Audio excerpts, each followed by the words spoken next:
آئیے بارگاہ رسالت مآب صلی اللہ علیہ وآلہ وسلم میں انتہائی ادب و احترام اور حضوری قلبی کے ساتھ ہدیہ درود و سلام پیش کریں اور بآواز بلند میرے ساتھ پڑھیے اللہم صلی علی سیدنا و شفیعنا و حبیبنا و نبینا و مولانا محمد وبارک وسلم صلاۃ و سلام علیک یا سیدی یا حبیبی یا رسول اللہ صلی اللہ تعالی علیہ وسلم۔ غالباً ایک سال قبل میں نے اسی جگہ پہ یہ بات رکھی تھی اور اسی جگہ پہ میرے دل پہ یہ بات الہام بھی ہوئی تھی کہ تمام اعمال و افعال میں تمام کاموں کے اندر ایک کام ہی ایسا ہے جس کے کرنے پر ہمارے کاندھے شریف پر بیٹھے دونوں فرشتے بیک وقت ایکٹیو ہوتے ہیں۔ بیک وقت آپ نماز پڑھیں تو آپ کے کاندھے کا ایک فرشتہ متحرک ہوتا ہے، حرکت میں آتا ہے۔ اگر کوئی گناہ کرے تو دوسرے کاندھے کا فرشتہ ایکٹیو ہوتا ہے، حرکت میں آتا ہے۔ آپ تو یہ بات جانتے ہیں کہ ہم تمام کے کاندھے پہ دو فرشتے مقرر ہیں۔ اگر کوئی بندہ اچھا کام کرتا ہے تو دائیں کاندھے والے فرشتے اپنے رجسٹر میں اسے درج کرتے ہیں، اور کوئی برا کام کرتا ہے تو بائیں کاندھے والے فرشتے اسے اپنے رجسٹر میں درج کرتے ہیں۔ کوئی عمل ایسا نہیں ہے کہ بندہ اسے کرے اور اس کے کرنے پر دونوں کاندھے کے فرشتے بیک وقت متحرک ہو جائیں، حرکت میں آ جائیں۔ وہ صرف ایک کام ہے اور وہ ہے نبی پر درود پاک کا پڑھنا۔ جب غلام، جب عبد مصطفیٰ، جب عاشق نبی اپنے نبی پر درود پڑھتا ہے تو بندہ مومن کے کاندھے پر بیٹھے دونوں فرشتے بیک وقت متحرک ہو جاتے ہیں، بیک وقت حرکت میں آ جاتے ہیں، کیونکہ درود پاک کے حوالے سے یہ بات بتائی گئی کہ جب بندہ درود پاک پڑھتا ہے تو اللہ تعالی 10 نیکیاں لکھنے کا حکم دیتا ہے اور 10 گناہ مٹانے کا حکم دیتا ہے۔ تو 10 نیکیاں کون لکھے گا؟ جو دائیں کاندھے والے فرشتے، اور 10 گناہ کون مٹائے گا رجسٹر سے؟ جو بائیں کاندھے والے فرشتے۔ تو درود پاک ایک ایسا عمل ہے کہ جب بندہ مومن اس عمل کے اندر داخل ہوتا ہے تو بندہ مومن کے کاندھے پر بیٹھے دونوں فرشتے بیک وقت حرکت میں آ جاتے ہیں اور وہ اپنا کام کرنے لگتے ہیں۔ بلکہ صرف اتنی ہی بات نہیں، حدیث پاک کے اندر آقا و مولا نے ارشاد فرمایا کہ میرے اوپر اگر ایک مرتبہ درود پاک میری کسی امت نے پڑھا تو اللہ اسے 10 نیکیاں عطا کرے گا، پھر 10 گناہ اس کے رجسٹر میں اٹھائے جاتے اور جنت میں 10 درجے اس کے بلند بھی کیے جاتے۔ سبحان اللہ۔ اب جنت میں جو 10 درجے بلند کیے جائیں گے تو وہ کون بلند کرے گا؟ جو جنت کے فرشتے، وہی تو بلند کریں گے۔ اللہ رب العزت بلند کروائے گا۔ تو گویا کہ درود پڑھنے پر آپ کا ذکر یہاں بھی ہونے لگتا ہے اور جنت کے اندر بھی ہونے لگتا ہے۔ یہ ہے درود پاک کی فضیلت۔ اسی لیے علماء اہل سنت آپ کو بار بار نعت نبی سننے سے پہلے یا اپنی تقریر سے پہلے آپ سے یہ بات کہتے ہیں، مخاطب ہوتے ہیں کہ اے عاشق نبی، میری بات سے پہلے آؤ اپنے نبی پر مل کر بآواز بلند درود پڑھو، تاکہ درود کی برکت سے 10 گناہ مٹا بھی دیے جائیں اور 10 نیکیاں ہمارے دفتر اعمال میں لکھ بھی دی جائیں اور جنت میں 10 درجے ہمارے بلند بھی کر دیے جائیں. یہ ہے درود پاک کی فضیلت.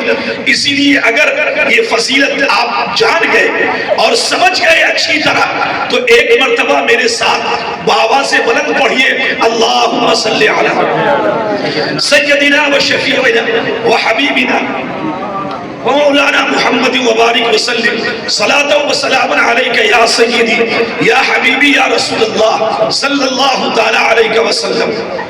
آج سے 1500 برس پہلے ایک صبح صادق نمودار ہوتی. صبح کی 2 کوالٹی، ایک ہے صبح کاذب اور ایک ہے صبح صادق. جب صبح صادق طلوع ہوتی ہے تو فجر کا وقت ظاہر ہو جاتا ہے. صبح صادق کے وقت فجر کا وقت شروع ہو جاتا ہے. میرے اور آپ کے آقا و مولا کا لقب کیا ہے؟ صادق و امین. عرب کے لوگ کہتے تھے یہ جس کا نام محمد ہے یہ صادق ہے، یہ سچے ہیں، یہ امین ہے، یہ امانت دار ہے، یہ کبھی جھوٹ نہیں بولتے. ان کے پاس اگر امانتیں رکھی جائیں تو امانتیں ضائع اور برباد نہیں ہوتی. اس لیے مکے کے کافر و مشرک اور دشمن اسلام بھی میرے پیغمبر کے کیریکٹر و کردار کی خوبی اور کمالات کو دیکھتے ہوئے یہ کہتے تھے کہ محمد صادق ہیں اور امین ہیں، یعنی سچے ہیں اور امانت دار ہیں. یہ امانت میں خیانت نہیں کرتے تو یہ صادق رسول ہے، صادق الوعد ہے، یہ وعدے کے سچے اور پکے ہیں. اللہ تعالیٰ نے اس رسول صادق کو جب بھیجا تو صبح صادق میں بھیجا. سبحان اللہ، صبح صادق میں بھیجا. اور آپ یہ بات کوئی کہہ دے، اگر رات کہتی مصطفیٰ آپ دن میں آ گئے، دن یہ کہتا مصطفیٰ آپ تو رات میں آ گئے، میں تو آپ کی آمد کی برکتوں سے محروم ہو گیا. رات کہتی مصطفیٰ اگر آپ دن میں آتے تو میں آپ کی آمد کی برکت سے محروم ہو جاتی. اللہ تعالیٰ نے ایسے وقت میرے پیغمبر کی ولادت کی کہ رات جا رہی ہے اور دن آ رہا ہے. سبحان اللہ، رات کی سیاہی چھٹ رہی ہے اور دن کا سفیدہ نمودار ہو رہا ہے. رات بھی فیض لے رہی ہے، دن بھی برکتیں حاصل کر رہا ہے. مصطفیٰ کی پیدائش، مصطفیٰ کی ولادت، مصطفیٰ کی آمد ایسی گھڑی میں ہو رہی ہے جس گھڑی کو صبح صادق کہتے ہیں. رات کی تاریکی چھٹ رہی ہے، صبح کا سفیدہ نمودار ہو رہا ہے. رات بھی فیض پا رہی ہے اور دن بھی فیض پا رہا ہے.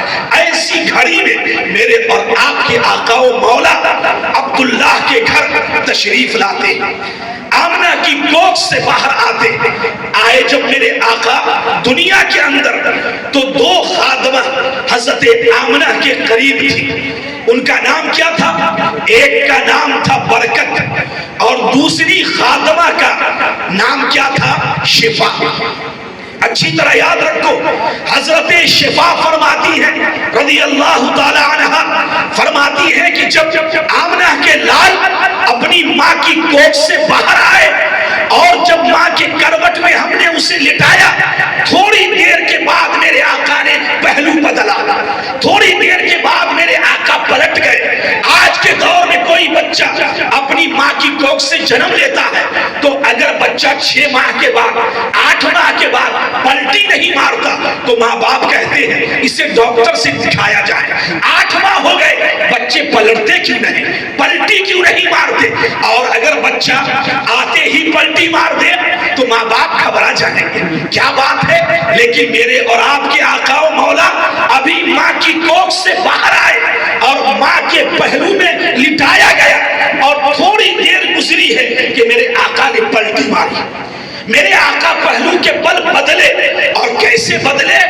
ایسے بدلے جیسے ایک سجدہ کرنے والا اپنے رب کے حضور سجدہ کرتا ہے. میرے آقا نے اپنا ہاتھ زمین پر رکھا، پھر اپنے گھٹنے رکھے، پھر پاؤں کو کھڑا کیا اور اپنے سر کو سجدے میں رکھا اور رکھنے کے بعد پہلا جملہ ارشاد فرمایا سبحان ربی الاعلیٰ، سبحان ربی الاعلیٰ، سبحان ربی الاعلیٰ۔ اور یہ کہنے کے بعد میرے اور آپ کے آقا ارشاد فرماتے ہیں رب حبلی امتی، رب حبلی امتی، رب حبلی امتی، اے پروردگار میری امت میرے حوالے کر دے، میری امت میرے سپرد کر دے، میری امت مجھے ہبہ کر دے، مجھے دے دے، مجھے عطا کر دے۔ یہ کب ہو رہا ہے؟ ابھی ماں کی کوکھ سے باہر آیا، چند ساعت گزری، چند لمحے گزرے، چند وقت گزرا ہے، کچھ لمحے گزرے ہیں، مصطفیٰ اپنا پہلو بدلتے ہیں اور سر سجدے میں رکھتے ہیں، ایک طرف اپنے خالق کا حق ادا کرتے ہیں، دوسری طرف اپنی امت کو یاد کرتے ہیں، اللہ کی مخلوق کو یاد کرتے ہیں، گویا مصطفیٰ مزاج دے رہے ہیں اے لوگوں یاد رکھو جب میں آیا تو پہلا حق میں نے خدا کا ادا کیا کہ سر سجدے میں رکھ کر اللہ کی تسبیح پڑھی ہے، اللہ کی تسبیح بیان کی ہے، سبحان ربی الاعلیٰ کے الفاظ ہم نے اپنی زبان سے نکالے ہیں۔ اور دوسرا سینٹنس اور جملہ جو مصطفیٰ آتے ہی سر کو سجدے میں رکھ کر اپنے مولا کے حضور عرض کرتے ہیں وہ ہے اے پروردگار میری امت، میری گنہگار امت، میری سیاکار امت مجھے عطا کر دے، مجھے دے دے۔ اے آقا آپ امت کو کیوں لینا چاہتے ہیں؟ آپ امت کو کیوں اپنے حوالے کرنا چاہتے ہیں؟ میرے آقا جانتے تھے گنہگار ہوں گے لوگ، بد کردار ہوں گے لوگ، گناہوں میں لت پت ہوں گے لوگ، اور کل قیامت کے دن میرا مولا کریم، میرا رب کریم قہر و جلال کی کرسی پہ ہوگا، میری گنہگار امت کدھر جائے گی، کس طرف جائے گی، کس کا سہارا لے گی اس قیامت کے منظر میں؟ لیکن جب میں اپنے پروردگار سے، اپنے رب العالمین سے اپنی گنہگار امت کو اپنے دامن کرم میں لے لوں گا، چھپا لوں گا، تو یہ امت میری شفاعت کی بدولت کل قیامت میں جنت کا حقدار ہو جائے گی۔ میرے آقا ہم گنہگاروں کو آتے یاد کر رہے ہیں اور آقا ارشاد فرماتے ہیں پروردگار میری امت کو میرے سپرد کر دے، رب حبلی امتی کہتے ہوئے پیدا ہوئے، رب نے فرمایا کہ بخشا الصلاۃ والسلام، میں وہ سنی ہوں جمیلے قادری مرنے کے بعد میرا لاشا بھی پڑھے گا الصلاۃ والسلام۔ میں کیوں نہ یاد کروں اپنی آقا و مولا، میں کیوں نہ یاد کروں اپنے رحمت للعالمین کو؟ جب دنیا میں آئے تو آنے کے بعد اس چند گھڑی گزرنے کے بعد ہم گنہگار کو یاد کیا اور آپ کو لے چلے۔ جب میرے آقا 63 برس گزار چکے، اب دنیا سے جانے کا وقت ہے، اب دنیا سے رخصت ہو رہے ہیں اور آپ کا سر انور حضرت عائشہ صدیقہ رضی اللہ عنہا کی گود مبارک میں ہے، تو میرے آقا یہی کہہ رہے ہیں جب جبریل کھڑے ہیں سامنے اور ارشاد فرماتے ہیں یا رسول اللہ آنے کی اجازت چاہتے ہیں۔ ارے ہے آج کی کوئی کسی ماں نے اپنی کوکھ سے جنم دیا ہے کسی ایسی اولاد کو جس کی روح قبض کرنے کے لیے ملک الموت اجازت مانگتا ہو؟ نہیں، ہرگز نہیں۔ لیکن میرے آقا کی روح قبض کرنے کے لیے، روح لینے کے لیے ملک الموت دروازے پہ کھڑے، اور کئی دن کھڑے رہے، ایک دن کھڑے رہے اجازت نہیں ملی، دوسرے دن کھڑے رہے اجازت نہیں ملی، تیسرے دن کھڑے رہے تب جا کر اجازت ملتی ہے۔ اور اجازت کیسے ملتی ہے؟ فرمایا کہو ملک الموت کو اجازت ہے کمرے کے اندر آئے، تو ملک الموت نے کہا نہیں یا رسول اللہ یہ کسی اور کا گھر نہیں ہے بلکہ یہ آقا و مولا کا گھر ہے، آپ اپنے گھر کی عورتوں سے کہے کہ پردے میں چلی جائے۔ ملک الموت حاضری چاہتا ہے۔ میرے اور آپ کے آقا کی بارگاہ میں جب ملک الموت آیا تو میرے آقا نے کیا ارشاد فرمایا؟ میرے آقا فرماتے ہیں اے اسرائیل، اے ملک الموت، اے موت کا فرشتہ، پہلے تو یہ بتا، روح بعد میں قبض کرے گا، پہلے بتا کہ دنیا سے میرے جانے کے بعد میری امت کا نگہبان کون ہے، میری امت کا ذمہ دار کون ہے؟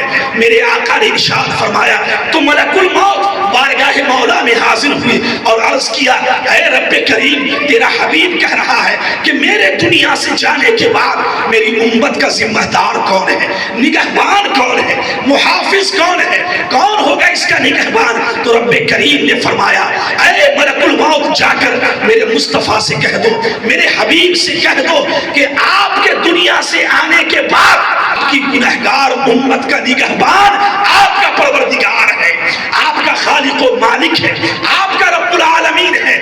اس لیے آج کوئی ماں کی کوکھ سے جنم لینے والا امریکہ کی دھرتی پر پیدا ہو یا رشیا کی سرزمین پر ہو یا کسی بھی دنیا کے کونے میں پیدا ہو، اور وہ یہ چاہتا ہے کہ اسلام کے نونہالوں کو اور اسلام کے چاہنے والوں کو مٹا دیں گے، نیست و نابود کر دیں گے، تو پتہ نہیں ہے کہ اس امت کا نگہبان مصطفیٰ بھی ہے، مصطفیٰ کا خدا بھی ہے۔ میرے آقا نے ارشاد فرمایا یاد رکھو میرے بعد تمہاری حفاظت اور تمہاری نگہبانی میرا پروردگار فرمائے گا۔ یہ میرے آقا نے ارشاد فرمایا جب ماں کی کوکھ سے آئے پہلا حق اللہ کا ادا کیا اور دوسرا اپنی امت کا حق ادا کیا، اپنی امت کو یاد فرمایا۔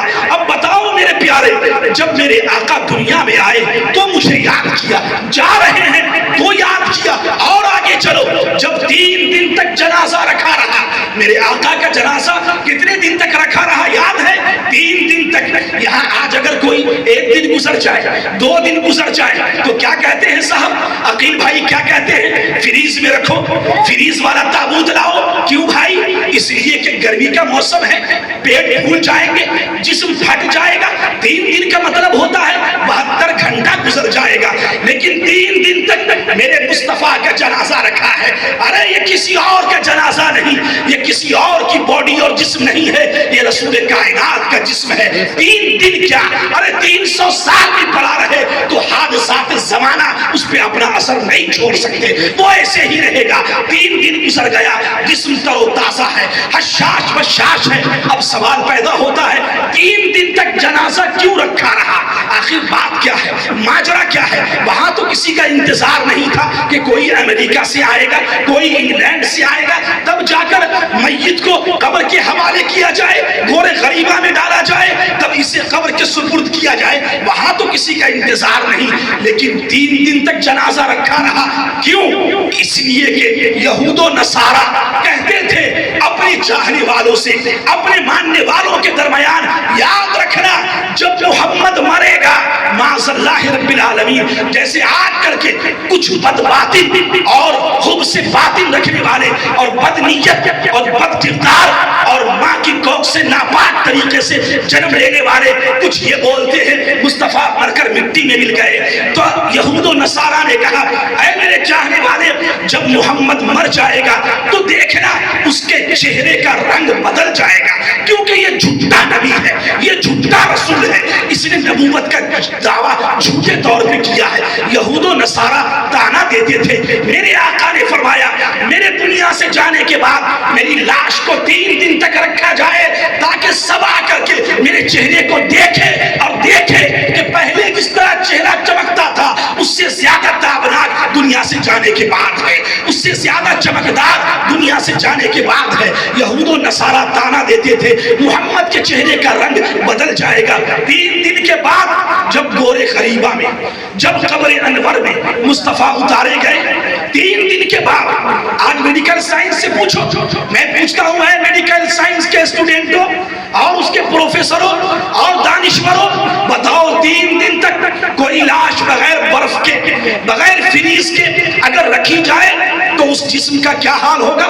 لیکن آؤ انسانی تاریخ میں اور تاریخ انسانیت میں تمہیں ایک ایسی لاش دکھاتے ہیں جو 3 دن تک پڑی ہوئی ہے، 3 دن تک رکھی ہوئی ہے، وہ میرے آقا و مولا کی باڈی ہے، میرے آقا و مولا کا جسم ہے، لیکن نہ سورج کی گرمی اس پر اثر کر رہی ہے، نہ ہوا کی فضا کی ہوائیں اور نہ یہ ہوا کے اثرات اس پر مرتب ہو رہے ہیں، جسم صحیح و سالم ہے۔ 3 دن کے بعد جب قبر انور میں مصطفیٰ اتارے گئے اور حضرت علی شیر خدا اور حضرت فضل ابن عباس جب قبر انور میں اترے، میرے مصطفیٰ قبر انور میں لائے تو حضرت علی شیر خدا ارشاد فرماتے ہیں کہ میں سب سے بعد والا شخص ہوں جو مصطفیٰ کی قبر سے باہر آیا، میں سب سے لاسٹ میں میں آیا، جب سب نکل گئے قبر سے، مصطفیٰ کو قبر میں رکھ کر جو بھی قبر میں تھے باہر آ گئے، تو میں سب سے بعد میں آیا۔ یہ حضرت علی شیر خدا فرماتے ہیں، سیرت کی کتابیں اٹھا کر دیکھو، تاریخ کی کتابیں پڑھ کر دیکھو، حضرت علی شیر خدا داماد مصطفیٰ ارشاد فرماتے ہیں، جب مصطفیٰ قبر میں لٹا دیے گئے تو میں نے دیکھا میرے آقا کے لب مبارک ہل رہے ہیں، جنبش کر رہے ہیں، حرکت میں ہیں۔ تو علی نے اپنا کان لگایا، مصطفیٰ کے لب مبارک کے قریب لے گیا، تو میں نے سنا میرے مصطفیٰ اس قبر میں بھی کہہ رہے تھے، رب حبلی امتی، رب حبلی امتی، اے پروردگار میری امت میرے سپرد کر دے، اے میرے مولا میری امت کو میرے حوالے کر دے، رب حبلی امتی کہتے ہوئے پیدا ہوئے۔ رب نے فرمایا کہ بخشا، الصلاۃ والسلام۔ بتانا یہ ہے، آپ کو میں وہاں لے جانا چاہتا ہوں کہ جب مصطفیٰ آئے تو آنے کے چند گھڑی کے بعد مجھے یاد کیا، جب اپنی بیوی کی گود میں تھے اور روح قبض ہونے والی تھی تو گنہگار امت کو یاد کیا، جب قبر میں اترے تو گنہگار امت کو یاد کیا۔ اے بدبختیوں، اے ظالموں، مکاروں، توحید کے پرستاروں اور سجدے کا رٹا لگانے والوں، لعنت ہو تمہارے سجدے پر۔ یاد رکھو، ہزارہ سجدوں سے بہتر ہے محمد کے حسن کا تذکرہ کرنا، ہزارہ سجدوں سے بہتر ہے محمد کے پیدائش کا ذکر کرنا، ان کا تذکرہ سننا، ان کا ذکر جمیل کرنا۔ تمہیں کیا پتا ہے کہ محمد کا ذکر اور محمد کا چرچا کون کون کر رہا ہے؟ تو آئے تو بھی یاد کیا ہمیں، جانے لگے تو بھی ہمیں یاد کیا، قبر میں اتر گئے تو بھی ہمیں یاد کیا۔ اے ظالموں، بتاؤ اعلیٰ حضرت امام عشق و محبت الشاہ فاضل بریلوی ارشاد فرماتے ہیں، کچھ اور احسان صحیح نجدیو، کلمہ پڑھانے کا بھی احسان گیا۔ اے ظالموں، کیا اتنا بھی احسان نہیں کہ مصطفیٰ نے تمہیں کلمے کی دولت دی، توحید کی دولت دی، قرآن کی دولت دی، اسلام کی بہاریں عطا کی؟ کیا اتنا بھی احسان نہیں یاد ہے؟ مر گیا ہے تمہارا دل، مردہ ہو گیا ہے تمہاری فکر اور تمہارا مزاج، تم کہاں خود سے باطنی میں گم ہو گئے اور سجدے کا رٹا لگا رہے ہو اور توحید کی آڑ میں شان رسالت معاد میں گستاخیاں کر رہے ہو اور لوگوں سے کروا رہے ہو۔ تعظیم مصطفیٰ کا تمہیں کچھ پاس و لحاظ نہیں ہے۔ میرے آقا نے مجھے یاد کیا، بتاؤ گنہگار امتیوں، اس آقا کریم کو یاد کرنا چاہیے کہ نہیں کرنا چاہیے؟ اس نبی کے روح انور کا ذکر ہونا چاہیے کہ نہیں ہونا چاہیے؟ اگر ان کی آمد کے موقع پہ یہ لائٹ لگتی ہے اور علماء بیان کرتے ہیں اور میرے پیارے اور عزیز آپ سامعین بن کر بیٹھ کر اپنے مصطفیٰ کا بچپن، پھر مکی زندگی، پھر مدنی زندگی، پھر اور اوصاف و کمالات اور اوصاف حمیدہ اگر مصطفیٰ کے بارے میں سنتے ہیں تو کیا یہ ناجائز ہے؟ کیا یہ غلط ہے؟ کیا یہ گویے کی محفل ہے؟ نہیں، ہرگز نہیں، بلکہ اللہ کی عزت و جلال کی قسم، مصطفیٰ کی عظمت و شان کا بیان کرنا یہ سنت کبریا ہے، یہ سنت بارگاہ مولا ہے، یہ سنت مولا ہے۔ یاد رکھو اس اچھی طرح، میرے اور آپ کے آقا جب دنیا میں تشریف لائے، پروان چڑھنے لگے، آگے بڑھنے لگے، تو آپ یاد رکھیں عمر تھوڑی سی ہے، ابھی 6 سال کے قریب مصطفیٰ کی عمر ہوئی ہے، اکیلے ایک جگہ کھڑے ہوئے ہیں۔ ابو جہل جس کا نام ہے عمرو ابن ہشام، ابو جہل اپنی سواری سے آ رہا ہے، اس نے دیکھا کہ محمد کھڑے ہیں، محمد چھوٹا بچہ یہ کھڑا ہے، سوچا کہ یہ کہیں جا رہا ہوگا۔ ابو جہل نے، اس بدبخت نے کیا جانا کہ یہ بچہ کیا ہے؟ سب سے اولا و اعلیٰ ہمارا نبی، سب سے بالا و بالا ہمارا نبی، ارے چمک تجھ سے پاتے ہیں سب پانے والے، میرا دل بھی چمکا دے چمکانے والے، قرن بدلی رسولوں کی ہوتی رہی، چاند بدلی کا نکلا ہمارا نبی۔ ابو جہل کیا جانے یہ اس بچے کی شان کیا ہے۔ عام طور پہ جیسے اپنے سماج میں کوئی بچہ ہے کہیں پہ کھڑا ہے رات کے سناٹے میں یا کسی تاریخ اور اکیلے سنسان جگہ پہ کھڑا ہو اور سماج کا کوئی بڑا گزر رہا ہے تو اس چھوٹے بچے کو پہچان کر اپنی سواری پہ بٹھا لیتا ہے۔ میرے مصطفیٰ 6 سال کی عمر ہے، کھڑے ہیں اکیلے، ایک جگہ سنسان ہے، مصطفیٰ کھڑے ہیں، ابو جہل اپنی سواری سے آ رہا ہے، سوچا کہ محمد کھڑے ہیں، یہ بھتیجا ہے میرا، چچا زاد بھتیجا ہے، یہ چچیرا بھتیجا ہے، چلو اس کو سواری پہ بٹھا لیتے اور گھر لے چلتے ہیں۔ محمد کو اٹھایا، سواری پہ بٹھایا، کہاں بٹھایا؟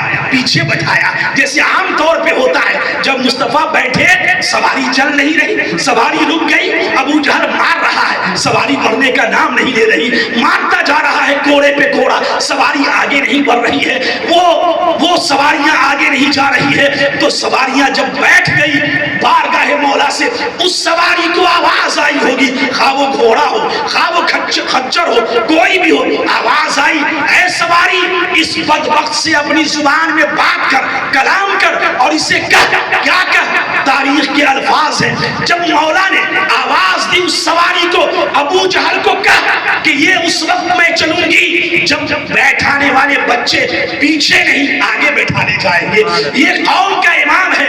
تو اس وقت کہ اس سواری نے ابو جہل سے گردن اٹھا کر کے کہا، سیرت کی کتابوں میں ہے، اے ابو جہل یا ابا جہل هو الامام کیف یکون خلف المقتدی، اے ابو جہل جس بچے کو تو نے اپنے پیچھے اکیلا سمجھ کے بٹھایا ہے، سن وہ قوم کا امام ہے، وہ نبیوں کا سردار ہے، اسے پیچھے کیوں بٹھایا ہے؟ اگر میں مجھے آگے لے جانا چاہتا ہے، سواری کو چلانا چاہتا ہے، تو بچے کو پیچھے سے ہٹا اور آگے بٹھا اور خود پیچھے بیٹھ، کیونکہ ایک قوم کا امام آگے بیٹھا کرتا ہے۔ ارے اس وقت یہ بتاؤ، آج کے یہ ظالم بد باطن لوگ اور خوب سے باطنی کے اندر جل بھن کر کباب ہو جانے والے لوگ، ذرا یہ تو بتاؤ، وہ جانور ہو کر کے یہ شان جانتا تھا کہ مصطفیٰ کا کمال کیا ہے، مصطفیٰ کی شان کیا ہے، اور وہ بتا رہا ہے هو الامام، ارے یہ قوم کا امام ہے، کیف یکون خلف المقتدی، یہ مقتدی کے پیچھے کیسے بیٹھ سکتا ہے؟ وہ جانور ہو کر مصطفیٰ کی عظمت و شان کو جانے۔ یہ آج کا دو ٹکا، یہ آج کا بد باطن، یہ آج کا خوب سے باطنی کا بغض اور عرض رکھنے والا یہ کہتا ہے کہ صاحب ان کے تذکرے سے کیا ملے گا؟ ارے یہ قوم کے امام ہے، اماموں کا تذکرہ، جبکہ قوم کی امت کے علماء کے بارے میں میرے آقا نے کیا ارشاد فرمایا۔ ابھی میرے رفیق گرامی آپ سے کہہ رہے تھے، میں آپ تمام سے بارہا اپنی مسجد میں کہتا ہوں، خبردار کبھی بھی اس امت کے علماء حق سے کبھی دشمنی مت کرنا، ان کا بغض کبھی دل میں نہ پالنا۔ میرے آقا نے ارشاد فرمایا، امام رازی نے اپنی تفسیر کے اندر اس حدیث کو نقل فرمایا، امام رازی فرماتے ہیں، قال رسول اللہ صلی اللہ علیہ وآلہ وسلم، من رعا علماء امتی، جس کسی نے میری امت کے علماء کو دیکھا اس نے مجھے دیکھا، جس نے میری امت کے علماء سے مصافحہ کیا اس نے مجھ سے مصافحہ کیا، جس نے میری امت کے علماء کی بات سنی اس نے گویا میری بات سنی، وہ میری زبان میں سن رہا ہے، اور جو میری امت کے علماء کے پاس بیٹھے گا اچھی نیت کے ساتھ تو گویا وہ میری مجلس میں بیٹھ رہا ہے، اور جو میرے پاس بیٹھ جائے گا کل قیامت کے دن اللہ تعالیٰ اسے جنت میں میرے ساتھ بٹھائے گا۔ یہ امت کے علماء اور ائمہ اور اماموں کا مقام ہے۔ تو آپ یاد رکھیں میرے پیارے، بتاؤ جب ہم جیسے گنہگار عالموں کا مقام یہ ہے تو نبیوں کے امام کی شان کیا ہوگی، ان کا مقام و مرتبہ کیا ہوگا؟ میرے آقا کے بچپن کا عالم ہے، زمانہ گزرتا گیا، مصطفیٰ پروان چڑھتے گئے، اعلان نبوت کا وقت آیا، مصطفیٰ نے نبوت کا اعلان کیا، میرے رب کریم نے نور، اپنے نور کے فیض سے نور پیدا فرمایا اور میرے آقا کی تخلیق فرمائی۔ کیسے نور ہے؟ آؤ بخاری کی حدیث ہے، یہ لوگ کیا جانیں مصطفیٰ کی شان کو اور عظمت اور کمال کو؟ اچھی طرح سنو، بات مختصر وقت ہے۔ میرے اور آپ کے آقا ارشاد کے صحابہ ارشاد فرماتے ہیں، بخاری کی حدیث پاک ہے، صحابی کا نام نوٹ کرو، حضرت اسیر ابن اسیر اور حضرت عباد بن بشر، یہ دو حدیث کے راوی ہیں، فرماتے ہیں ایک رات کی تاریکی تھی اور ایک رات ہم دو صحابی، دونوں ساتھی کسی کام سے اپنے نبی کے پاس گئے، بات کرتے رہے، کسی مسئلے پہ گفتگو ہونے لگی، مصطفیٰ سے باتیں ہو رہی ہے، رات کا بہت پہر گزر گیا، لیکن تاریک رات تھی۔ جب رات کا کافی وقت گزر گیا اور مصطفیٰ نے کہا تم لوگ اپنے اپنے گھر جاؤ، رات تاریک تھی، سناٹی تھی، رات اندھیری تھی، اب چلے تو کیسے؟ نہ لائٹ ہے، نہ کوئی ٹارچ ہے، نہ کوئی بتی ہے، ہم چلے تو کیسے؟ کیسے چلے؟ ہم لوگ مصطفیٰ کو دیکھنے لگے، اپنے آقا و مولا کا چہرہ دیکھنے لگے، یا رسول اللہ رات کا سناٹا ہے، رات کی تاریکی ہے، کیسے جائیں اس اندھیرے میں؟ میرے آقا نے دیکھا میرے صحابی کے ہاتھ میں چھڑی ہے، تو میرے آقا نے اسے اپنے ہاتھ میں لیا، پکڑا، جیسے ہی میرے آقا نے ہاتھ لگایا وہ چھڑی کام کرنے لگی، یعنی روشن ہو گئی، تابناک ہو گئی، ٹارچ بن گئی، اور اس ٹارچ کے ساتھ صحابی فرماتے ہیں، حضرت عباد بن بشر فرماتے ہیں، جب اس میں روشنی ہوئی ہم دونوں مصطفیٰ کے گھر سے نکلے اور راستہ چلنے لگے۔ وہ لکڑی ہے، وہ چھڑی ہے، وہ لاٹھی ہے، وہ عصا ہے، مصطفیٰ کے غلاموں کے لیے وہ ٹارچ کا کام کر رہی ہے۔ جب کچھ دور گئے تو ایک صحابی کا گھر ادھر، ایک صحابی کا گھر ادھر، اب ایک ہی لاٹھی تھی اور وہ چل رہی ہے اور وہ روشنی کا کام کر رہی ہے، اب دونوں راستے بدل رہے ہیں، اب کیا ہوگا؟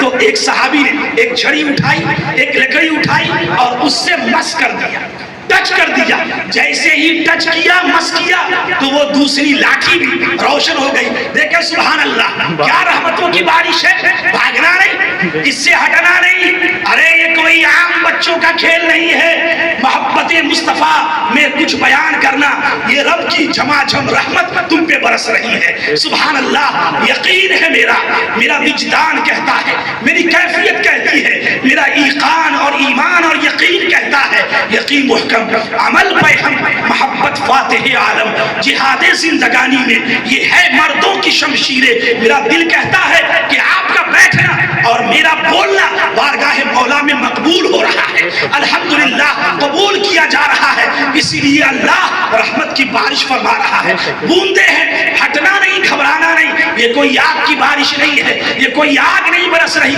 یہ رحمت کی بارش ہے، نہا لو چند گھڑیاں اس میں، چند چھینٹے پالو اس کی، ہرگز اس سے ہٹنا نہیں۔ تو صحابی فرماتے ہیں جب میں نے اس چھڑی سے اپنی چھڑی ٹچ اور مس کی وہ بھی روشن ہو گئی، سبحان اللہ سبحان اللہ۔ بتاؤ تو ذرا، ارے جو میرا آقا اپنا ہاتھ اگر کسی لاٹھی میں لگا دے وہ لاٹھی نور والی ہو جائے، روشن والی ہو جائے، روشنی دینے لگے، ارے جب آقا کے ہاتھ لگ جانے کا یہ عالم ہے تو مصطفیٰ کی ذات کا عالم کیا ہوگا؟ سبحان اللہ۔ میرے مصطفیٰ کو اللہ نے کس قدر روشن بنایا ہوگا، تابناک بنایا ہوگا، یہ تو اندازہ لگاؤ ذرا میرے پیارے۔ لیکن آج کل یہ لوگ ہمارے سیدھے سادے بھولے بھالے بچوں کو بہکا دیتے ہیں، برا کہہ دیتے ہیں، گھروں سے نکال دیتے ہیں، کہتے ہیں صاحب یہ کیا تم بکواس کر رہے ہو، یہ کس کا تذکرہ ہے؟ ارے یہ امام الانبیاء کا تذکرہ ہے، یہ سید الرسول کا تذکرہ ہے، یہ وہ اس کا تذکرہ ہے جس کے بارے میں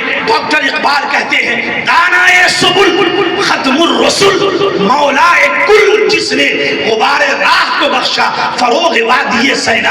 علامہ اقبال فرماتے ہیں اے لوگو دانائے سبل، اے دنیا کے عقل مندو، اگر تم عقل مند کہلانا چاہتے ہو تو تم عقل مند اسی وقت کہلاؤ گے جب اس راہ پہ چلو گے جو راہ محمد مصطفیٰ نے دکھائی ہے۔ دانائے سبل ختم الرسل، رسولوں کا اختتام ہو رہا ہے، نبیوں کا اینڈ ہو رہا ہے، اب ان کے بعد صبح قیامت تک کوئی نبی نہیں آنے والا ہے، مولا کل۔ علامہ اقبال کہتے ہیں آج کے دو ٹنگے لوگ کیا بولے، علامہ اقبال کو بھی نہیں پڑھتے، علامہ اقبال کہتے ہیں مولا کل، مولا کل کا مطلب کیا ہوا؟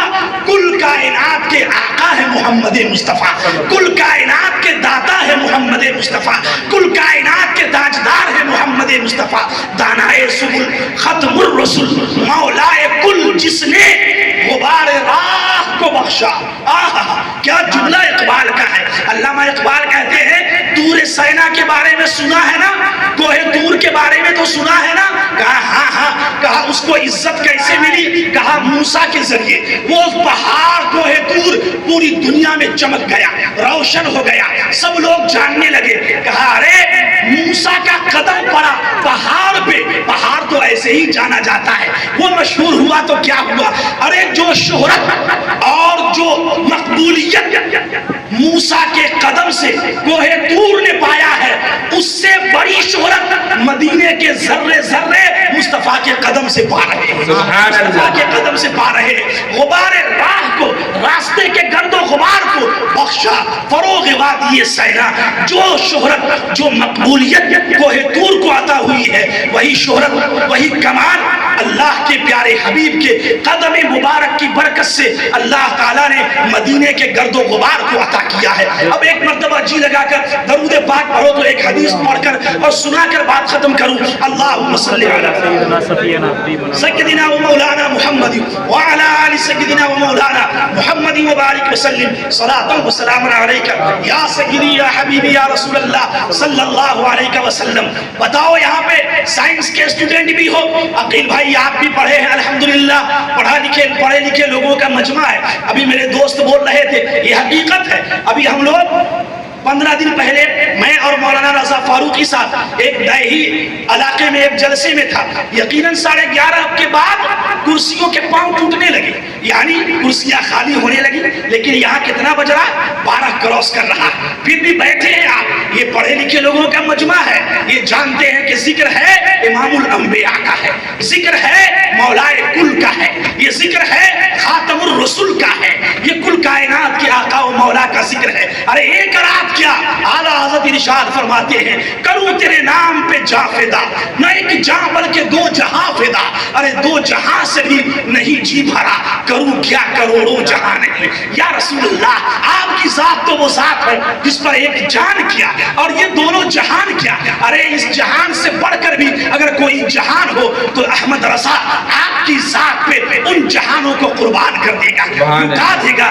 کروں تیرے نام پہ جاں فدا، نہ ایک جاں نہیں، نہ ایک جاں بلکہ 2 جہاں فدا، 2 جہاں سے بھی نہیں جی بھرا، کروں کیا کروڑوں جہاں نہیں۔ کیا آپ کو پتا نہیں؟ آپ جان لو اچھی طرح کہ اللہ تعالیٰ نے قرآن کریم کے اندر بارش جو آسمان سے ہوتی ہے، کہا وہ کوئی بارش ہو، ہر بارش کو اللہ نے رحمت کہا ہے بارش یہ تمہارے رب کی جھما جھم رحمت ہے، اس کو کچھ اور مت سمجھنا، یہ تو عام بارش کی بات ہے، اور یہ بارش تو ذکر مصطفیٰ کے وقت ہو رہی ہے، سبحان اللہ، رحمت ہی رحمت ہے، اس سے گھبرانا کیا ہے؟ ارے اس کو بھی ہٹا دو، تھوڑا ہم بھی نہا لیں اور سے سنو، حدیث پاک ہے، بخاری شریف کی حدیث پاک ہے، میڈیکل سائنس کے بچے سنیں اور میڈیکل سائنس کے لوگوں سے جا کر حکیموں اور طبیبوں سے سوال کریں۔ میرے آقا کی بارگاہ میں ایک صحابی رسول آتے، ان کا نام ہے حضرت عبداللہ، ان کو کہتی ہے دنیا حضرت ابو ہریرہ رضی اللہ تعالیٰ عنہ۔ کیا کہتی ہے دنیا؟ ابو ہریرہ 6,500 حدیث کی کتابوں میں درج ہے، 6,500 میرے آقا کی بارگاہ میں آئے اور آنے کے بعد عرض کرتے ہیں رسالت میں آپ کی ذات تشریف فرما ہے، آقا و مولا جلوہ افروز ہے، خاتم النبیین بیٹھے ہیں، آئے حضرت ابو ہریرہ اور باادب بیٹھے، آنکھیں اشکبار ہو گئی، رونے لگے، کہا یا رسول اللہ اے میرے آقا و مولا مجھے کچھ دوا دے دے، آقا کچھ میرے اوپر دم کر دے، کچھ کر دے مجھے دے دے۔ ابو ہریرہ کیا بات ہے میرے آقا، ہم آپ سے جو کچھ سنتے ہیں ہم اسے یاد کرنا چاہتے ہیں، لیکن میری قوت حافظہ یہ بہت کمزور ہے، میری میموری پاور بہت کمزور ہے، نسیان کی بیماری ہے، ہم جو کچھ آپ سے سنتے ہیں بھول جاتے ہیں، آقا یاد نہیں رہ پاتا۔ حضرت ابو ہریرہ کہتے ہیں اب آپ بتاؤ انصاف سے کیا مصطفیٰ اسی لیے آئے تھے؟ مصطفیٰ کہتے او میرے صحابہ ارے جاؤ کسی حکیم سے دکھاؤ، ڈاکٹر سے دکھاؤ۔ کیا شکیل بھائی کیا کہتے ہیں؟ آپ تو میڈیکل لائن کے آدمی ہیں، اگر کسی کو نسیان کی بیماری ہو جائے تو امام کے دم کرنے سے تھوڑے دور ہوگا، وہ میڈیکل سائنس میں جانا ہوگا اور وہاں سے دوا لینی ہوگی، حکیموں کے پاس جانا ہوگا۔ لیکن ابو ہریرہ بارگاہ نبی میں حاضر ہے اور کہتے ہیں یا رسول اللہ نسیان کی بیماری ہے، بھولنے کی بیماری ہے، اور میرا شوق اور جذبہ ہے کہ آپ سے جو کچھ سنے ہمیں یاد ہو جائے، میرے آقا کچھ عطا کر دے، کچھ دے دے۔ تو میرے آقا نے یہ نہیں فرمایا کہ جاؤ حکیم کے پاس اور کوئی گولی اور دوا کھاؤ، نہیں، کیونکہ آقا جانتے ہیں مجھے رب نے وہ چیز عطا کی ہے کہ ہم جو چاہیں وہ دے دے، اس میں شفا ہی شفا ہوتی ہے۔ سبحان اللہ، اس میں کبھی ایسا نہیں ہوتا کہ وہ شے اثر نہیں کرے۔ میرے آقا نے فرمایا اچھا ابو ہریرہ کیا تمہیں اس کی دوا چاہیے؟ ہاں یا رسول اللہ، ڈاکٹر بھی دوا دیں گے لیکن شفا کی گارنٹی نہیں، کوئی ضمانت نہیں۔ لیکن میرے آقا فرماتے اچھا سنو اے ابو ہریرہ، اپنی چادر پھیلاؤ، چادر پھیلاؤ۔ حضرت ابو ہریرہ فرماتے پوچھے نہیں، صحابہ بیٹھے، حضور بیماری یہاں ہے، نسیان کی بیماری، قوت حافظہ، میموری پاور یہاں ہے، یہ چادر میں کیا ملے گا؟ اس میں کیا ہے؟ کوئی گولی نہیں، کوئی دوا نہیں۔ آقا نے فرمایا چادر پھیلاؤ، تو چادر پھیلایا۔ میرے آقا نے ایسے ہاتھ اٹھایا اور ایسے لیا، چادر میں ڈالا۔ سبحان اللہ، بخاری کی حدیث ہے۔ پھر دوسری بار مارا، پھر ایسے دیا، پھر تیسری بار ایسے کیا، پھر دیا، اور فرمایا ابو ہریرہ چادر کو سمیٹو اور سینے سے لگاؤ، آج کے بعد جو کچھ یاد کرو گے یاد ہو جائے گا۔ سبحان اللہ، حضرت ابو ہریرہ فرماتے ہیں اس کے بعد جب آقا نے فرمایا میں نے چادر سمیٹی اور سمیٹنے کے بعد اپنے سینے سے لگایا، وہ دن اور آج کا دن ابو ہریرہ رسول کی بات تو کیا، کوئی دنیا میں کچھ بھی کہتا، حرف بحرف، لفظ بلفظ، لیٹر بائی لیٹر ابو ہریرہ کو وہ بات یاد رہا کرتی تھی۔ سبحان اللہ۔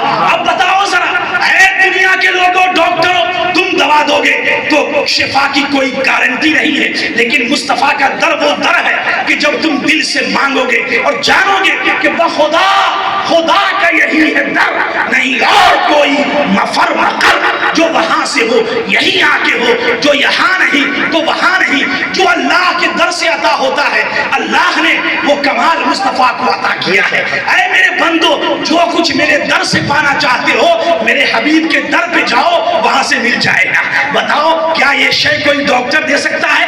وہ دوا دے گا، لیکن میرے آقا مالک کونین ہے، وہ پاس کچھ رکھتے نہیں، دو جہاں کی نعمتیں ہیں ان کے خالی ہاتھ میں، خالی ہاتھ ہے، لیکن کائنات کی دولت مصطفیٰ کے ہاتھ میں ہے۔ سبحان اللہ، یہ جھماجھم بارش، سبحان اللہ، رحمت کی برسات ہو رہی ہے۔ اے ملا حلیم خان کے شہزادوں اور اسلام کے نوجوانوں اور نونہالوں اور اس محفل کے تمام معاونین اور کوپریٹو پرسن، تمہیں مبارک ہو کہ اللہ نے تمہاری اس بیٹھک اور اس نشست کو اور اس جلسے کو اور سننے اور سنانے کو اپنی بارگاہ میں شرف قبولیت کا درجہ دے دیا ہے۔ سبحان اللہ، سبحان اللہ، اللہ نے قبول کیا ہے۔ اب مولا سے یہ چاہیے میرے مالک، اس مجلس کے صدقے ہم تمام کو قیامت میں اور قیامت سے پہلے قبر میں رسول کی معرفت عطا کرنا اور میدان قیامت میں رسول اللہ کی شفاعت عطا کرنا، اور انہی کی شفاعت کی بدولت ہم سب کو اپنی رحمت کے سائے میں جنت میں دخول عطا کرنا، جنت کی بہاریں عطا کرنا۔ ارے آمین تو بولو، جنت کی بہاریں عطا کرنا۔ اللہ آپ کو سلامت رکھے، ایمان کی بہاروں کے ساتھ رکھے، اور اللہ رب کریم ہم تمام پہ اپنی رحمت کا سایہ، اپنے کرم کا سایہ، ہم گنہگار ہیں، سیاکار ہیں، بد کردار ہیں مولا، ہم گناہوں میں لت پت ہیں میرے مالک، لیکن تیرے حبیب کی امت ہے، تیرے پیغمبر کی امت ہے، وہ امت جس امت میں آنے کے لیے کئی انبیاء نے دعا کی تھی، ہم اس امت کے ایک حصہ ہیں۔ اللہ ہمیں اس امت کی خیرات کا وافر حصہ عطا کرنا، میرے بچوں کو سلامت رکھنا، اور ان کے رزق میں اور دنیا کی تمام تر نعمتوں میں بے پناہ برکتیں عطا کرنا۔ خوب کی سیر چمن، پھول چنے شاد رہے، باغبان جاتا ہوں یارو، گلشن تیرا آباد رہے۔ والسلام علی من اتبع الہدی وما علینا الا البلاغ۔